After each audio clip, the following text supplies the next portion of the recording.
Hello guys, আসসালামু আলাইকুম। সবাইকে ঈদুল আজহার অগ্রিম শুভেচ্ছা ও অভিনন্দন। আমি বর্তমানে এখন আছি ওভারব্রিজের নিচে। একটা রেল লাইন আছে, সেই রেল লাইন দিয়া ঢাকা টু রাজশাহীতে চলাচল করে। আর এই রেল লাইনে আপনারা যখন চলাফেরা করবেন একটু দেখে শুনে চলবেন, কারণ কখন কি হয় বলা যায় না। কিছুদিন আগে আপনারা একটা নিউজ দেখছেন, একটা ছেলে মানে সেলফি ওঠার সময় ট্রেন পিছন থেকে মেরে দিছিল। সে খেয়াল ছিল না, সে ছেলেটা মারা গেছে।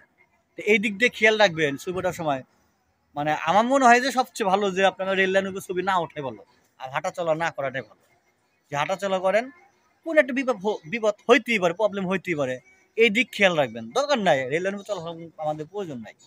কি হইব এখান থেকে না চললে কি হইব, রেল লাইন নিচ দিয়ে যাবো, তাতে কি। তারপরে